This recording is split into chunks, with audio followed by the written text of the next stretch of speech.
گونج اٹھے ہیں نغمات رضا سے بوستا، کیوں نہ ہو کس پھول کی مدحت میں ومنقار ہے، کیوں نہ ہو کس پھول کی مدحت میں ومنقار ہے۔ الحمدللہ رب العالمین والصلاة والسلام علی سید المرسلین، اما بعد فاعوذ باللہ من الشیطان الرجیم، بسم اللہ الرحمن الرحیم۔ الصلاة والسلام علیکہ یا رسول اللہ وعلی آلکہ واصحابکہ یا حبیب اللہ، الصلاة والسلام علیکہ یا نبی اللہ وعلی آلکہ واصحابکہ یا نور اللہ۔ میٹھے میٹھے اسلامی بھائیوں اور مدنی چینل کے ناظرین، سلسلہ ہے نغمات رضا۔ الحمدللہ عز و جل، اس سلسلے میں امام اہل سنت، مجدد دین و ملت، پروانہ شمع رسالت، میرے آقائے نعمت امام احمد رضا خان علیہ رحمت الرحمن کے بڑے ہی پیارے کلام کو سننے کی اور سمجھنے کی ہمیں سعادت ملتی ہے۔ آج کلام بڑا ہی پیارا، دل کو چھو لینے والا، آخرت کی یاد دلانے والا ہے۔ کلام کون سا ہے؟ اندھیری رات ہے غم کی گھٹا، عصیاں کی کالی ہے، دل بے کس کا اس آفت میں آقا تو ہی والی ہے۔ ذرا مشکل الفاظ کے معنی سمجھتے ہیں۔ گھٹا سے مراد کالے سیاہ بادل، مگر یہاں غم کی گھٹا۔ عموماً شعراء اس طرح استعمال کرتے ہیں کہ غم کے کالے بادل ہیں، ایک کیفیت کا یہ نام ہے۔ عصیاں سے مراد گناہ ہے، بے کس سے مراد بے چارہ، آفت سے مراد مصیبت۔ اعلیٰ حضرت کہتے ہیں کہ یا رسول اللہ صلی اللہ تعالیٰ علیہ وسلم، اس میں شک و شبے کی گنجائش نہیں کہ قبر کی رات اندھیری ہوگی، اور دوسری مصیبت تو یہ ہے کہ گناہوں کی کالی سیاہ گھٹا بھی چھائی ہوئی ہے۔ اتنے گناہ ہیں، زندگی میں ایسے اعمال کیے کہ نامہ اعمال سیاہ کر دیا ہے، اور اب قبر میں جائیں گے تو بنے گا کیا؟ یا رسول اللہ، ہم اندھیری قبر میں گھبرائیں، یہ آپ کو کب گوارا ہے؟ آپ تو امت کے والی ہیں، امت کے مددگار ہیں۔ یا رسول اللہ، اب آپ ہی ہمارے حامی اور خیر خواہ ہیں، کرم فرما دیجیے۔ گویا یہ وہ التجا ہے کہ میں قبر اندھیری میں گھبراؤں گا جب تنہا، امداد میری کرنے آ جانا میرے آقا، روشن میری تربت کو للہ ذرا کرنا، جب وقت نزا آئے دیدار عطا کرنا۔ بڑی پیاری التجا ہے، اپنی قبر کی اندھیری رات بھی یاد کی جا رہی ہے، اور آقا کی بارگاہ میں التجا بھی پیش کی جا رہی ہے۔ اور جا بجا اعلیٰ حضرت کے کلاموں میں یہ خیال ملتا ہے، تاریکی یہ گور سے بچانا اے شمع جمال مصطفی۔ آپ لکھتے ہیں اندھیری رات ہے غم کی گھٹا، عصیاں کی کالی ہے۔ اندھیری رات ہے غم کی گھٹا، عصیاں کی کالی ہے، دل بے کس کا اس آفت میں آقا تو ہی والی ہے۔ اندھیری رات ہے غم کی گھٹا، عصیاں کی کالی ہے،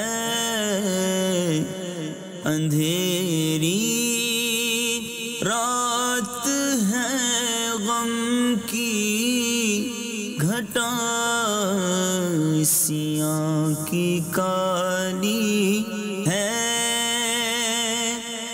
اندھیری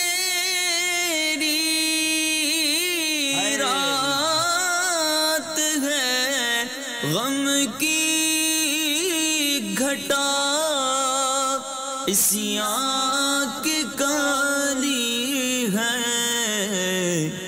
دل بے کس کا اس آفت میں آقا تو ہی والی ہے، دل بے کس کا اس آفت میں آقا تو ہی والی ہے۔ اگلے شعر کی طرف چلتے ہیں میٹھے اسلامی بھائیوں۔ اعلیٰ حضرت لکھتے ہیں نہ ہو مایوس، آتی ہے صدا گورے غریباں سے، نبی امت کا حامی ہے، خدا بندوں کا والی ہے۔ سبحان اللہ۔ اب ذرا اس شعر کو سمجھیے گا۔ گورے غریباں، صدا کہتے ہیں آواز آنا، اور گورے غریبہ سے مراد مسافروں یا فقیروں کا قبرستان، گور کہتے ہیں قبر کو، قبرستان کو۔ تو یہاں اہل محبت مراد ہیں، یعنی اللہ والے مراد۔ اچھا، پھر والی سے مراد آقا۔ اب اعلیٰ حضرت امام اہل سنت لکھتے ہیں کہ اے غلامو، مایوس نہ ہونا، نبی پاک جن غلاموں پر مہربان ہیں نا، اور جو قبر میں پہنچ گئے ان کی قبروں پر ذرا غور کرو. اس قبرستان سے گویا یہ آواز آتی ہے کہ گھبرانا نہیں ہے غلاموں. نبی پاک علیہ الصلوۃ والسلام امت کے حامی ہیں، مددگار ہیں، اور خدا بندوں کا والی ہے، وہ پالنے والا ہے. جب اللہ تبارک و تعالیٰ بھی کریم، اس کی عطا سے اس کے حبیب بھی کریم ہیں، تو ضرور گناہ گاروں کا کام بن جائے گا. ان نسبتوں کو یاد رکھے، گویا اللہ کی رحمت سے مایوس نہیں ہیں. تو وہ بڑی پیاری بات اعلیٰ حضرت نے ایک اور جگہ لکھی نا کہ ہم بھکاری وہ کریم، ان کا خدا ان سے فزوں، اور نہ کہنا نہیں عادت رسول اللہ کی. تو انشاءاللہ قبر میں بھی آسرا ہو جائے گا، بیڑا پار ہو جائے گا. آپ لکھتے ہیں نہ ہو مایوس، آتی ہے صدا گورے غریباں سے، نبی امت کا حامی ہے، خدا بندوں کا والی ہے. نہ ہو مایوس، آتی ہے صدا گورے غریباں سے. نہ ہو مایوس، آتی ہے صدا گورے غریباں سے، نبی امت کا حامی ہے، خدا بندوں کا والی ہے. نبی امت کا حامی ہے، خدا بندوں کا والی ہے. میٹھے میٹھے اسلامی بھائیوں، اب اگلے شعر میں بھی اعلیٰ حضرت نے ہمیں بڑا زبردست درس دیا ہے، گویا جھنجھوڑا ہے. اترتے چاند ڈھلتی چاندنی، جو ہو سکے کر لے، اندھیرا پاخ آتا ہے، یہ 2 دن کی اجالی ہے. چاندنی سے مراد چاند کی روشنی ہے، اور پاخ سے مراد یہ چند دنوں کی مہلت کو کہتے ہیں. 15-20 دن کی اگر مہلت ہو تو اس لیے یہ لفظ استعمال ہوتا ہے، یعنی تھوڑی سی مہلت ہے. اجالی سے مراد اجالا ہے، یعنی اجالے کی مؤنث روشنی اجالی کہا جاتا ہے. اب بڑی جس کو کہیں کہ نوجوانوں کو ایک بات سمجھائی ہے کہ دیکھو، کچھ لوگ کہتے ہیں نا کہ جوانی تو دیوانی ہوتی ہے. آپ فرماتے ہیں کہ تیری جوانی کا چاند تو غروب ہونے کے قریب جا رہا ہے، اور روشنی یعنی عالم شباب کا جو جوبن ہے دن بدن گھٹتا جا رہا ہے، چاندنی تو ڈھلتی جا رہی ہے. کچھ نہ کچھ کر لے، ورنہ اس کے بعد جو بڑھاپا آنا ہے، اندھیرا پاخ آ رہا، پھر جو بڑھاپے کا اندھیرا آئے گا نا وہ تاریک ہوگا، اور اس میں تو عاجز ہوگا، مجبور ہو جائے گا. ایک اور جگہ بڑی خوبصورت بات مفتی اعظم ہند مصطفیٰ رضا خان صاحب نوری، جو کہ شہزادے اعلیٰ حضرت کے، آپ لکھتے ہیں نا، ریاضت کے یہی دن ہیں، بڑھاپے میں کہاں ہمت، جو کچھ کرنا ہے اب کر لو، ابھی نوری جواں تم ہو. کیا پیارا خیال اعلیٰ حضرت ہمیں دے رہے ہیں کہ ہمیں آخرت کی تیاری کرنی ہے اور جوانی میں رب کی عبادت کرنی ہے، بڑھاپے میں تو پھر ہمت بھی نہیں رہتی.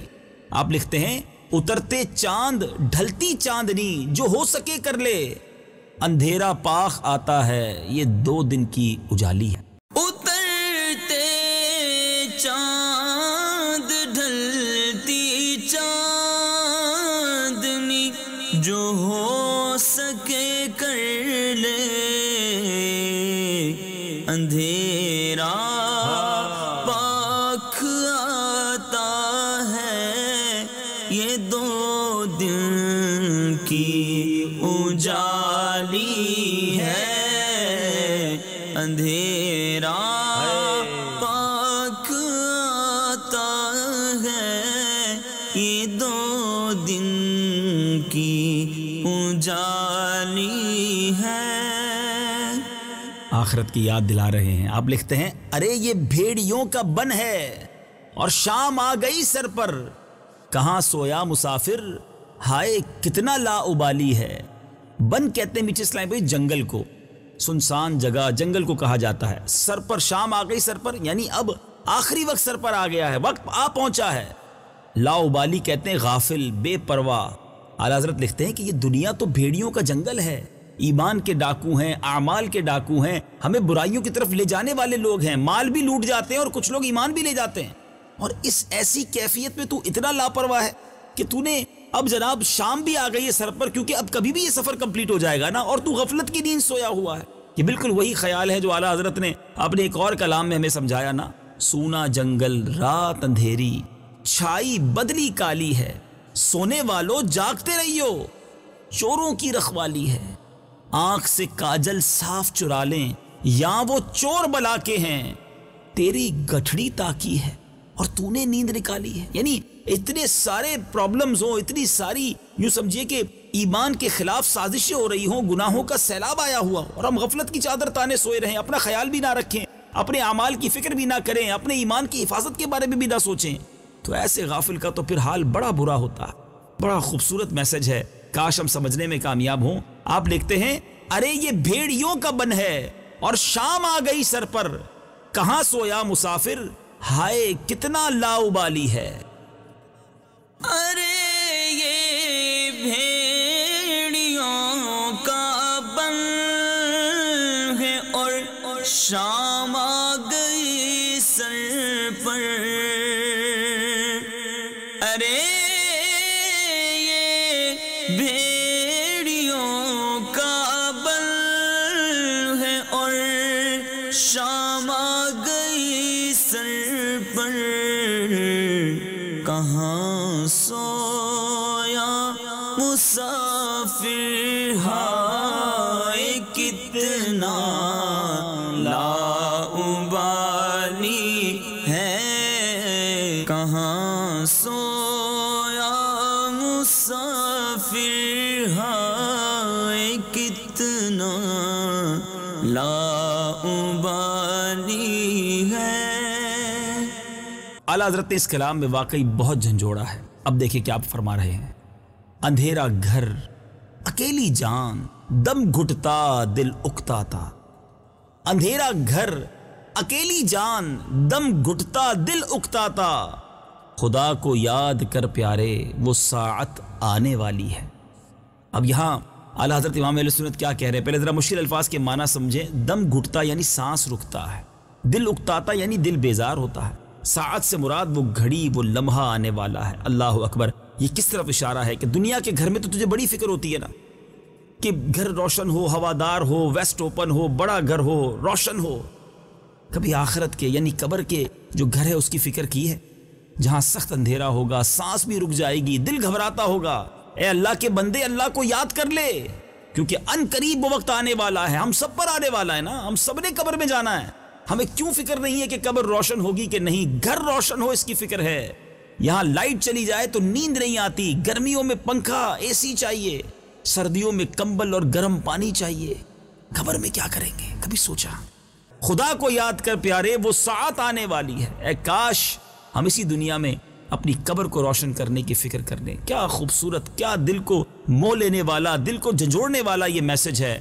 آپ لکھتے ہیں، اندھیرا گھر اکیلی جان، کوئی اور ساتھ نہیں ہوگا، one and only, we are one and only in our grave, اکیلے ہی ہوں گے اس قبر میں نا۔ آپ لکھتے ہیں، اندھیرا گھر اکیلی جان، دم گھٹتا دل اکتاتا، خدا کو یاد کر پیارے وہ ساعت آنے والی ہے۔ اندھیرا گھر اکیلی جان، دم گھٹتا دل اکتاتا، اندھیرا گھر اکیلی جان، دم گھٹتا دل اکتاتا، اندھیرا گھر اکیلی جان، دم گھٹتا دم گھٹتا دم گھٹتا،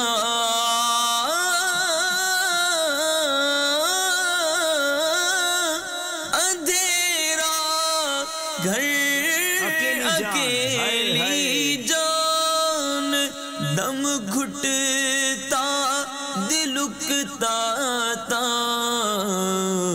خدا کو یاد کر پیارے وہ ساعت آنے والی ہے، خدا کو یاد کر پیارے وہ ساعت آنے والی ہے۔ اللہ اکبر۔ قبر کے تذکرے کے بعد اب محشر کی بات کرتے ہیں۔ آپ لکھتے ہیں زمیں تپتی کٹیلی راہ بھاری بوجھ گھائل پاؤں، زمیں تپتی کٹیلی راہ بھاری بوجھ گھائل پاؤں، مصیبت جھیلنے والے تیرا اللہ والی ہے۔ ذرا مشکل الفاظ کے پہلے معنی سمجھیے۔ آپ لکھتے ہیں کٹیلی راہ یعنی کانٹوں سے بھرا ہوا راستہ، گھائل یعنی زخمی پاؤں سے یہاں مراد ہو رہی ہے، اور آپ لکھتے ہیں مصیبت جھیلنے والے یعنی برداشت کرنے والے۔ آپ اب محشر کا میدان یاد دلا رہے ہیں کہ سوچو تو صحیح، زمین تپی بھی ہوگی یعنی تانبے کی زمین ہوگی، سورج 1.25 میل پر ہوگا۔ اس دن راستہ چبھنے والے کانٹوں سے بھرپور ہوگا، بڑا مشکل ہوگا اس دن، ساری مشکلیں پریشانیاں آفتوں کا دن ہے نا قیامت کا دن، تو ایک کے بعد ایک مصیبت ہے، ایک کے بعد ایک آزمائش۔ پھر فرماتے گناہوں کا بوجھ بھی زیادہ ہے، کانٹوں بھرا راستہ ہے، زمین تپ رہی ہے، گناہوں کا بوجھ بھی کاندھے پہ بڑا لاد لیا، اور اب پاؤں بھی زخمی ہیں۔ کتنی ساری چیزیں ایک ساتھ ہو جائیں، جس کے زخمی پاؤں ہوں، راستہ کانٹوں والا ہو، زمین بھی تپ رہی ہو اور کاندھے پر بوجھ بھی ہو، وہ کیسے سب چیزوں کو پار کرے گا؟ اے مصیبت جھیلنے والے تیرا اللہ والی، اللہ ہی کرم کرے، ورنہ تو نے جو اپنا حال کیا ہے، یعنی اپنے ہاتھوں سے اپنے آپ کو برباد کرنے میں کوئی کمی نہیں چھوڑی۔ اعلیٰ حضرت لکھتے ہیں ایک اور جگہ، پہنچنے والے تو منزل مگر شہا، ان کی جو تھک کے بیٹھے سرے راہ لے خبر، یعنی اب کچھ بھی نہیں ہے ہمارے پاس یا رسول اللہ، بالکل ہم تو تہی دامن ہیں، قیامت کے دن بنے گا کیا؟ ہمیں یہ سوچنا چاہیے مدری چل کے ناظرین۔ اس دن پل صراط سے گزرنا ہے، اس دن نامہ اعمال کھولے جائیں گے، ہاتھوں میں دیے جائیں گے، کسی خوش نصیب کو تو سیدھے ہاتھ میں دیے جائیں گے اور کسی بد نصیب کو پیٹھ توڑ کر الٹے ہاتھ میں دیے جائیں گے۔ کیسے میزان عمل پر اب سامنا کر سکے گا؟ یہ تمام چیزوں کے بارے میں سوچیے تو صحیح نا کبھی۔ اعلیٰ حضرت یہی تو یاد دلا رہے ہیں کہ سوچو کیا کیا ہے ہم نے، گناہوں کا بوجھ بھی لاد لیا ہے، پاؤں گویا زخمی ہیں، گناہ ہی گناہ ہے، کیسے یہ سارا معاملہ طے ہوگا؟ آپ لکھتے ہیں زمیں تپتی کٹیلی راہ بھاری بوجھ گھائل پاؤں، مصیبت جھیلنے والے تیرا اللہ والی ہے۔ زمیں تپتی کٹیلی راہ بھاری بوجھ گھائل پاؤں، زمیں تپتی کٹیلی راہ بھاری بوجھ گھائل پاؤں، مصیبت جھیلنے والے تیرا اللہ والی ہے، مصیبت جھیلنے والے تیرا اللہ والی ہے۔ اعلیٰ حضرت جھنجھوڑتے ہوئے آگے لکھتے ہیں نہ چونکا دن ہے ڈھلنے پر تیری منزل ہوئی کھوٹی، نہ چونکا دن ہے ڈھلنے پر تیری منزل ہوئی کھوٹی، ارے او جانے والے نیند یہ کب کی نکالی ہے۔ اب یہاں جو اعلیٰ حضرت لکھ رہے کہ ڈھلنا یعنی سورج کے غروب ہونے کا قریب آنا، اب یہاں پر چونکنا سے مراد کیا ہے؟ خبردار ہونا۔ ارے او سے مراد یعنی کسی کو جھنجھوڑا جا رہا ہے، ندا دی جا رہی ہے، ذرا سنو۔ اب اعلیٰ حضرت کیا سمجھا رہے ہیں؟ فرما رہے ہیں کہ اے دنیا کے مسافر خانے کے چند روزہ مسافر، ابھی تک تو نے سفر کی تیاری نہیں کی، حالانکہ سفر بہت بڑا ہے اور شام ہونے کو ہے۔ جس کا سفر دور ہوتا ہے وہ تو صبح سے تیاری کرتا ہے نا، بلکہ رات تھوڑی دیر پہلے فجر سے پہلے اٹھ جاتا ہے۔ مسافر شب کو اٹھتے ہیں جو جانا دور ہوتا ہے، اور یہاں تو شام ہونے والی ہے، زندگی کی شام ڈھلنے کو ہے، ابھی تک خبردار نہیں ہوا، اور اب جب منزل قریب ہے، سفر قریب ہے، آخرت قریب ہے، اب نیند نکالی ہے، اب غفلت کی نیند سو رہا ہے۔ یہ وقت تو سونے کا نہیں نا، جب دن ڈھلنے کو ہو اور مسافر کے پاس کوئی جگہ نہ ہو تو وہ جلدی منزل کی طرف جاتا ہے، نہ کہ اس وقت سو کر اپنے لیے خطرہ پیدا کرتا ہے۔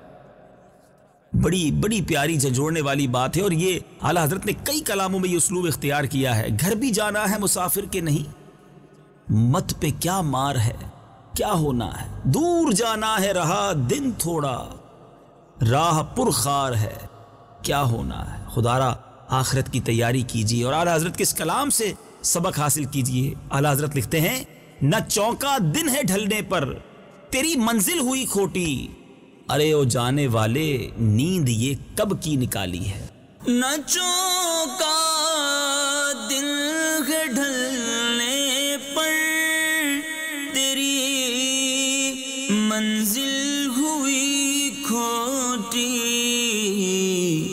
ارے او جانے والے نیند یہ کب کی نکالی ہے، ارے او جانے والے نیند یہ کب کی نکالی ہے۔ میٹھے میٹھے اسلامی بھائیوں، اب وقت ہوا ہے اس کلام کے مقطع کا۔ کلام کے مقطع میں بھی اعلیٰ حضرت نے گویا انکساری کا اظہار بھی کیا ہے اور ہمیں بھی سمجھایا ہے۔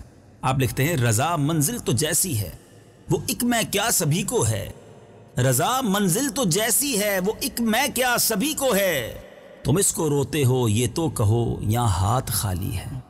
یعنی اعلیٰ حضرت کہتے ہیں کہ مرنا تو مجھے بھی ہے اور صرف مجھے نہیں سب کو ہی ہے نا، یہ تو منزل پر سبھی کو جانا ہے، نہیں چاہیں گے پھر بھی مرنا ہے، لیکن پرابلم یہ ہے، مشکل یہ ہے، رونا یہ ہے کہ جانا بھی ہے اور ہاتھ بھی خالی ہے، کچھ سامان ساتھ نہیں ہے، نیکیاں ساتھ نہیں ہیں۔